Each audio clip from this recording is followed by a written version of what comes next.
Assalamualaikum dear student, today we are discussing the most important unit, that is metabolism of carbohydrate, that how carbohydrate is converted into different form in our body and how it is important for the body. So today we have a very important unit जो कि MCQs से भरा हुआ है, इसमें बहुत से MCQs आते हैं। तो आज हम MCQs भी डिस्कस करते हैं और मेटाबॉलिज्म ऑफ कार्बोहाइड्रेट भी डिस्कस करते हैं। ऑब्जेक्टिव्स हमारी क्या होंगी कि importance of glucose in blood, glycogenesis, glycogenolysis, ग्लाइकोन्यूजेनेसिस। तो ये आज हम पढ़ेंगे। पहले हम पढ़ते हैं importance. Energy is required for the normal function of the organ in the body, कि हमारे बॉडी में जितने भी ऑर्गन हैं उनके नॉर्मल फंक्शन के लिए हमारे पास एनर्जी की ज़रूरत होती है। Many tissue can also use fats और प्रोटीन एज एनर्जी सोर्सेज। कहते हैं कि हमारे पास बहुत से टिश्यू इस तरह हैं, कई टिश्यू जो कि प्रोटीन या फैट्स, लिपिड जो हैं वो यूज़ करते हैं as an energy source, but other such as, लेकिन कुछ हमारे पास क्या है, जिस तरह ब्रेन हो गया, जिस तरह रेड ब्लड सेल हो गए, वो हमारे पास ग्लूकोज भी यूज़ करते हैं। आपको पता होना चाहिए कि ब्रेन जो है वो तो प्योर ग्लूकोज यूज़ करता है। तो अभी हम पढ़ते हैं ग्लाइकोजेनेसिस। ग्लाइकोजेनेसिस क्या है कि ग्लूकोज का ग्लाइकोजन में कन्वर्ट होना ग्लाइकोजेनेसिस कहलाता है। तो इसमें पहला स्टेप्स हमारे पास है कि glucose is converted into glucose six phosphate. Six phosphate का मतलब ये है कि 6 नंबर कार्बन पे हमारे पास फास्फेट आ जाते हैं। फास्फेट कहाँ से आता है? फास्फेट हमारे पास आता है यहाँ ATP से। ये जो ATP आपको नज़र आ रही है, तो ये ATP ने फास्फेट दे दिया है। एडिनोसिन ट्राईफास्फेट जो है वो कन्वर्ट हो गया एडिनोसिन डाईफास्फेट, एक फास्फोरस ग्रुप जो है वो उन्होंने ग्लूकोज को दिए हैं और ग्लूकोज 6-फास्फेट में कन्वर्ट हुआ है। यहाँ पे MCQs क्या हैं? MCQs ये हैं कि यहाँ पे कौन सा हमारे पास एंजाइम यूज़ हुआ है? Hexokinase. Hexokinase glucose conversion to glucose six phosphate में हमारे पास इस्तेमाल हुआ है। दूसरा स्टेप्स हमारे पास क्या है? दूसरा स्टेप हमारे पास है कि ग्लूकोज 6-फास्फेट की अरेंजमेंट हो जाती है और वो कन्वर्ट हो जाता है ग्लूकोज 1-फास्फेट में, कि 6 नंबर कार्बन पे जो हमारे पास फास्फेट ग्रुप था वो आ जाता है 1 नंबर कार्बन पे, और ये होता है हमारे पास इन द प्रेजेंस ऑफ फास्फोग्लूकोम्यूटेज। फास्फोग्लूकोम्यूटेज की मौजूदगी में हमारे पास ये जो है ट्रांसफ़र होती हैं। ये दूसरा स्टेप्स है। तीसरा स्टेप पे हम आते हैं। तीसरे स्टेप में क्या होता है कि ग्लूकोज 1-फास्फेट जो है उसके साथ यूरिडाइल ट्रांसफेरेज अटैच होके वो हमारे पास UDP ग्लूकोज में कन्वर्ट होता है, जिसे ग्लाइकोजन भी कहते हैं। तो ये हमारे पास UDP ग्लूकोज या ग्लाइकोजन के फॉर्म में स्टोर होता है, और जब ज़रूरत पड़ती है तो क्या होते हैं कि हमारे पास UDP वो यहाँ से रिलीज़ हो जाता है, और हमारे पास जो ग्लूकोज था तो वो ग्लूकोज हमारे पास ग्लूकोज N+1 या ग्लूकोज में कन्वर्ट हो जाते हैं ग्लाइकोजन। तो ये जो है ग्लाइकोजेनेसिस हुआ। ग्लाइकोजेनेसिस फिर से अगर हम आपको बताएं तो इस तरह के ग्लूकोज कन्वर्ट हो गया ग्लूकोज 6-फास्फेट में, फास्फेट आ गया ATP से, हेक्सोकाइनेज एंजाइम यूज हुआ, वहाँ पे ग्लूकोज 6-फास्फेट कन्वर्ट हो गया ग्लूकोज 1-फास्फेट में, और ग्लूकोज 1-फास्फेट फिर कन्वर्ट होता है हमारे पास यूरिडाइल ट्रांसफेरेज के साथ अटैच होके वो कन्वर्ट हमारे पास होता है UDP ग्लूकोज, जिसे हमारे पास ग्लाइकोजन भी कहते हैं।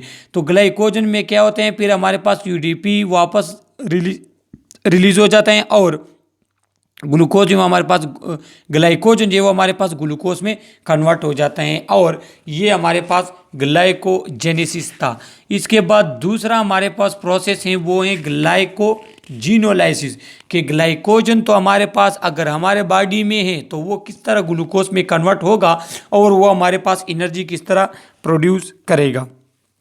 तो वो इस तरह होता है कि पहले स्टेप में ग्लाइकोजन कन्वर्ट हो जाता है ग्लूकोज 1-फास्फेट में, कि ग्लाइकोजन जो है वहाँ पे फास्फेट आ जाता है, उसके साथ अटैच होकर उसको कन्वर्ट कर देता है ग्लूकोज 1-फास्फेट में, और यहाँ पे जो है हमारे पास जो एंजाइम यूज़ हुआ वो ग्लाइकोजन फास्फोराइलेज यहाँ पे एंजाइम यूज़ हो गया। अच्छा, तो ये इसके बाद क्या होता है, इसके बाद फिर हमारे पास ऐसा होता है कि ग्लूकोज 1 फास्फेट जो है वो फिर ग्लूकोज 6 फास्फेट में कन्वर्ट हो जाता है। ये वही ग्लाइकोजेनेसिस का जो प्रोसेस था ये उसका अपोजिट है कि ग्लूकोज 1 फास्फेट जो है वो फिर ग्लूकोज 6 फास्फेट में कन्वर्ट हो जाते हैं। फिर यहाँ तक जो हमारे पास ग्लूकोज जो है वो उसकी प्रोडक्शन हो जाती है। सही है, यहाँ पे ग्लूकोज की प्रोडक्शन हमारे पास कंप्लीट हो गई। फिर उसके बाद यहाँ पे लिखा हुआ है कि ग्लूकोज 6 फास्फेट हमारे पास ग्लूकोज में कन्वर्ट हो जाता है और ये ग्लाइकोजिनोलाइसिस हमारे पास सिर्फ लिवर और किडनी में होता है कि वहाँ पे ग्लूकोज 6 फास्फेट कन्वर्ट होके हमारे पास ग्लूकोज में आ जाते हैं। ग्लूकोज 6 फास्फेट कहाँ कैसे कन्वर्ट होते हैं, ग्लूकोज में, लिवर में और किडनी में। तो ये इंपॉर्टेंट एमसीक्यूज के लिए आप याद रख लें। अच्छा, यहाँ आपको आगे भी समझ आ जाएगी कि ग्लूकोज 6 फास्फेट पायरोवेट में कन्वर्ट होते हैं। पायरोवेट फिर एसिटाइल को एंजाइम CO2, ये तब के जब आपके पास ग्लाइकोजन, ग्लूकोज और फिर एनर्जी प्रोड्यूस करनी हो तो तब ये प्रोसेस आपके पास होता है। पायरोवेट बनते हैं, पायरोवेट फिर एसिटाइल को एंजाइम और A+ कार CO2 ये रिलीज कर देता है। तो ये क्या होता है कि ये फिर हमारे पास डार्क रिएक्शन में यूज होता है, वो अब हम पढ़ेंगे डार्क रिएक्शन में। तो ये ग्लाइकोजिनोलाइसिस का हुआ कि ग्लाइकोजन जो हमारे पास स्टोर था वो पहले कन्वर्ट होता है ग्लूकोज 1 फास्फेट में, फिर ग्लूकोज 1 फास्फेट हमारे पास कन्वर्ट होता है ग्लूकोज 6 फास्फेट में, फिर ग्लूकोज 6 फास्फेट जो है वो हमारे पास लिवर और किडनी में उसकी ट्रांसफर होती है ग्लूकोज में। लेकिन अगर वो उन्हें एनर्जी प्रोड्यूस करनी हो तो फिर वो पायरोवेट में, और पायरोवेट फिर कन्वर्ट होता है हमारे पास एसिटाइल को एंजाइम और इंटर होते हैं कहाँ पे, क्रेब्स साइकिल में ये हमारे पास इंटर होते हैं। यहाँ पे जो है ये अभी हम पढ़ते हैं ग्लाइकालिसिस। ग्लाइकालिसिस ये अगर आप स्क्रीन को टर्न ओवर करें तो ये आपके लिए फिर इजी हो जाएगा क्योंकि ये इस तरह कुछ सेटिंग है इसकी। अब हम पढ़ते हैं, देखो ये यहाँ पे आपको नज़र आ रहे हैं कि जो रेड राइटिंग लिखी होगी, ये जो ये रेड राइटिंग है, ये रेड राइटिंग है, और ये जो तीर का निशान बना हुआ है, ये जो नीचे आ रहे हैं, तो ये अगर रेड होगी तो ये ग्लाइकोलाइसिस होगा। अगर ये राइटिंग ब्लू है तो ये ग्लूकोन्यूजेनेसिस होगा। तो पहले आपको पता होना चाहिए कि ग्लाइकोलाइसिस क्या है। ग्लाइकोलाइसिस हम पहले पढ़ते हैं। ग्लाइकोलाइसिस हमारे पास जब ग्लूकोज को कन्वर्ट किया जाता है एनर्जी में तो इस प्रोसेस को कहते हैं ग्लाइकोलाइसिस। ग्लूकोज का कन्वर्ट होना एनर्जी में, एनर्जी प्रोड्यूस करने में, इस प्रोसेस को कहते हैं ग्लाइकोलाइसिस। और ये कंप्लीट प्रोसेस एनर्जी प्रोडक्शन का नहीं है, इसके साथ दो और प्रोसेस क्रेब्स साइकिल और इलेक्ट्रॉन ट्रांसपोर्ट चेन मिलते हैं, उसके बाद एनर्जी प्रोड्यूस होती है। लेकिन इस ग्लाइकोलाइसिस में क्या होते हैं कि ग्लूकोज की ब्रेकडाउन होती है।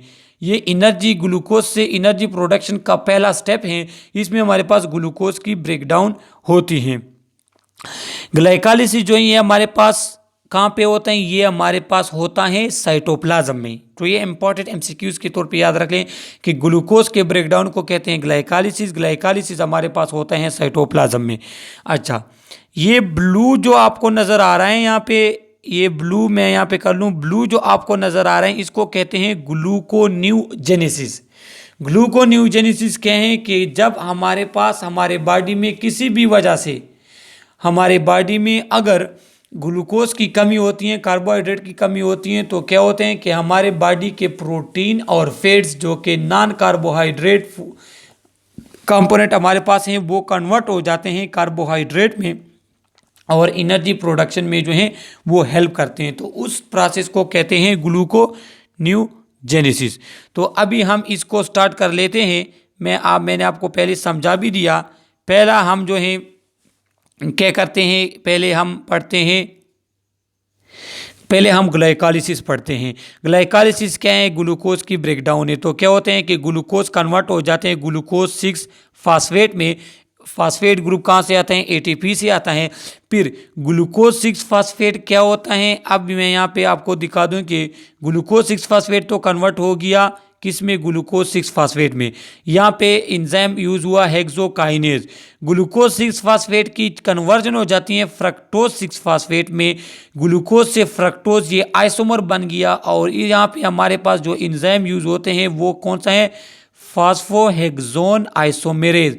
फास्फोहेक्सोन आइसोमेरेज कन्वर्ट करता है ग्लूकोज को ग्लूकोज 6 फ्रक्टोज 6 फास्फेट में। ये आइसोमर हैं। फिर क्या होते हैं कि यहाँ पे हमारे पास एक और एटीपी आ जाती है और फ्रक्टोज जो है वो 1,6 बाई फास्फेट बन जाता है। फ्रक्टोज 1,6 बाई फास्फेट हमारे पास बन जाते हैं और ये क्या होते हैं कि फास्फोफ्रक्टोकाइनेज। फास्फोफ्रक्टोकाइनेज का काम क्या है कि वो फ्रक्टोज 6 फास्फेट को कन्वर्ट करता है फ्रक्टोज 1,6 बाई फास्फेट में। फिर क्या होते हैं कि ये हमारे पास इससे दो एलिमेंट बनते हैं। एक हमारे पास बनता है डाईहाइड्रॉक्सी एसीटोन फास्फेट, इससे हमारे पास बनता है डाईहाइड्रॉक्सी एसीटोन फास्फेट, और एक हमारे पास बनता है ग्लिसर एल्डिहाइड 3 फास्फेट। तो ये दो हमारे पास प्रोडक्ट बनते हैं किससे, फ्रक्टोज 1,6 बाई फास्फेट से। लेकिन ये हमारे पास क्या होते हैं कि ये भी हमारे पास जो है बाद में इस कंपोनेंट में कन्वर्ट हो जाता है। तो अब हम नीचे आते हैं, ग्लिसर एल्डिहाइड फास्फेट जो हमारे पास हैं 3 फास्फेट, इसके दो वो कंपाउंड बन गए हमारे पास। तो ये कन्वर्ट हो जाते हैं 1,2 बाई फास्फोग्लिसरेट, इसमें ये कन्वर्ट हो जाते हैं। और ये एंजाइम किसकी मौजूदगी में, ग्लिसर एल्डिहाइड फास्फेट डिहाइड्रोजनेज के मौजूदगी में ग्लिसर एल्डिहाइड 3 फास्फेट कन्वर्ट हो जाता है 1,2 बाई फास्फोग्लिसरेट में। 1,2 बाई फास्फोग्लिसरेट फिर कन्वर्ट होता है किस में, 3 फास्फोग्लिसरेट में। ये कन्वर्ट होता है 3 फास्फोग्लिसरेट में। और ये इसमें एंजाइम कौन सा यूज़ होता है, इसमें एंजाइम हमारे पास यूज़ होता है कि फास्फोग्लिसरेट काइनेज। ये हमारे पास फास्फोग्लिसरेट काइनेज की मौजूदगी में ये हमारे पास कन्वर्जन इसकी होती है 2 फास्फोग्लिसरेट में। उसके बाद क्या है, उसके बाद हमारे पास 2 फास्फोग्लिसरेट कन्वर्ट हो जाता है फास्फोइनोल पायरोवेट, और इसमें एंजाइम को कौन सा यूज़ होता है, एनोलेज एंजाइम हमारे पास इसमें यूज होता है। और फिर फास्फोइनोल पायरोवेट कन्वर्ट होता है पायरोवेट में, और ये पायरोवेट फिर क्या होते हैं, ये आगे प्रोसेस में जाता है। तो इसमें एमसीक्यूज के लिए आपने क्या याद रखना है, आपको ये स्टेप्स पता होने चाहिए कि ग्लूकोज कन्वर्ट हो गया ग्लूकोज 6 फास्फेट में, ग्लूकोज 6 फास्फेट कन्वर्ट हो गया ग्लूकोज फ्रक्टोज 6 फास्फेट में। लेकिन ये अभी इंपॉर्टेंट है कि कौन से स्टेप में कौन सा एंजाइम यूज होता है, ये इंतहाई इंपॉर्टेंट है। तो ये आप याद रख ले कि कौन से स्टेप में कौन सा एंजाइम हमारे पास यूज होता है, ये एमसीक्यूज में अक्सर आता है। बाकी जो है इस पे आप इसमें डीप ना जाए, क्योंकि इसमें डीप जाना जो है फिर वो प्रॉब्लम क्रिएट हो जाता है। आप सिर्फ ये आपको याद होना चाहिए कि कौन से स्टेप्स के बाद कौन सा स्टेप होता है, इनकी सीक्वेंस आपको आनी चाहिए, और हर स्टेप में जो एंजाइम यूज होते हैं तो वो आपको पता होना चाहिए। सही है।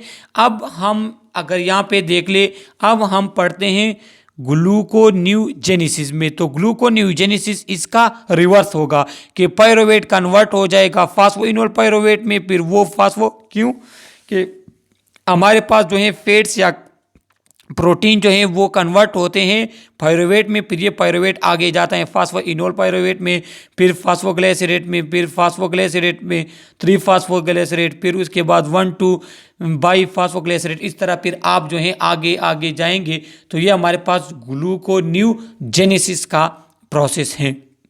तो हर स्टेप में जो है आपने स्टेप्स याद रखने हैं कि किस स्टेप्स के बाद कौन सा स्टेप होना है, और इसके एंजाइम आपने याद रखने होंगे। सही है। इसके बाद हम जाते हैं क्रेब्स साइकिल में। क्रेब्स साइकिल, तो क्रेब्स साइकिल में 2 स्टेप्स हमारे पास आते हैं। एक तो ये स्टेप्स हैं, ये क्रेब्स साइकिल में शुमार नहीं होता। सही है।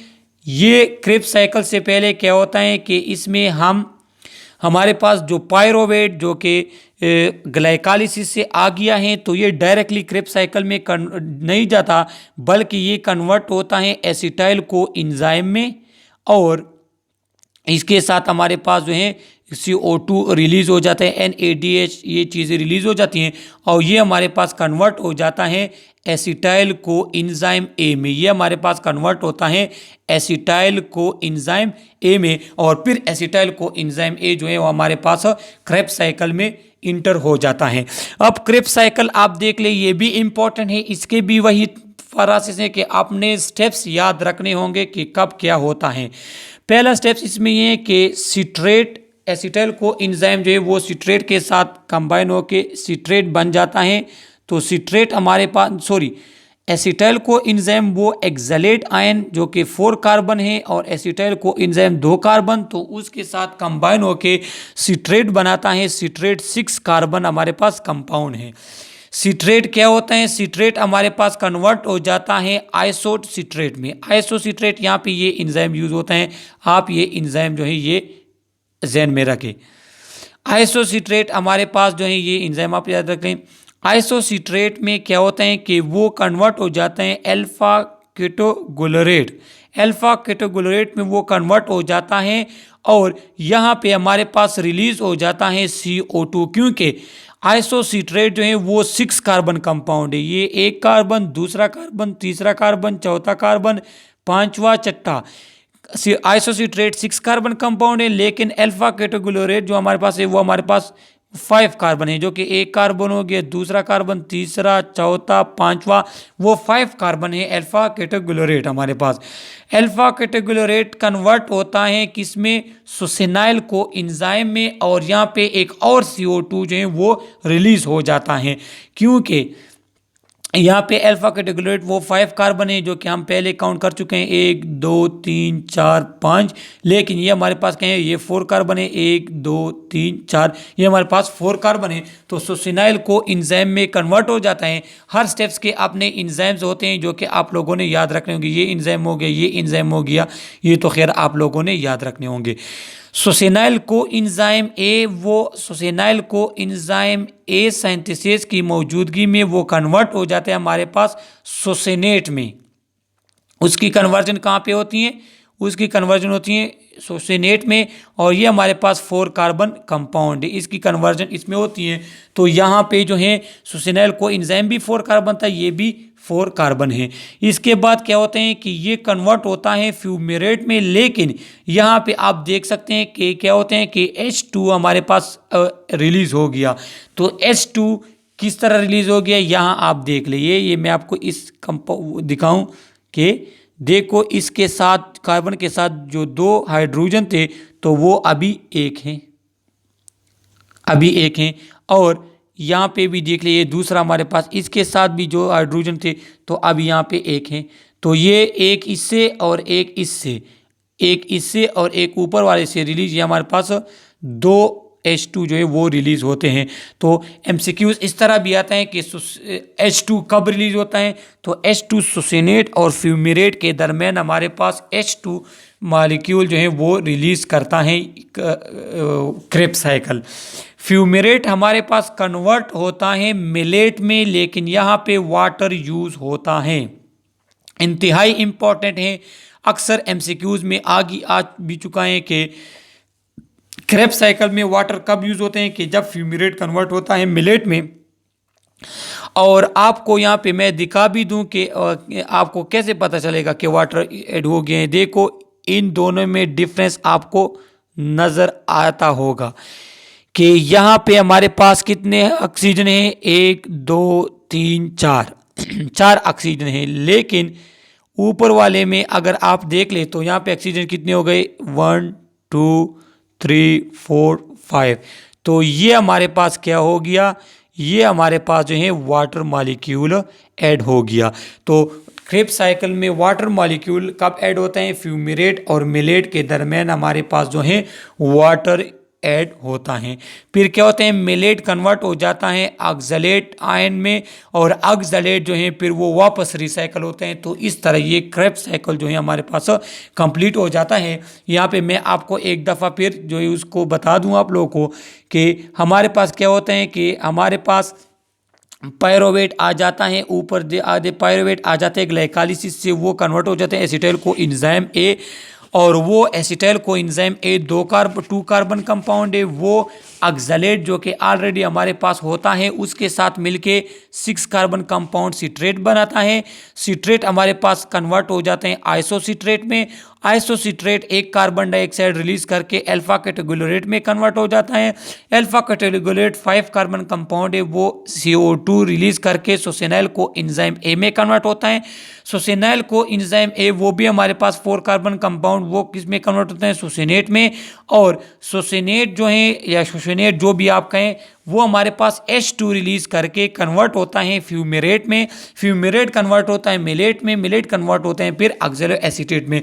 तो चूंकि आप जो है इसमें क्या याद करेंगे, आपको ये साइकिल याद होना चाहिए कि कौन से स्टेप के बाद कौन सा स्टेप है, पहली बात।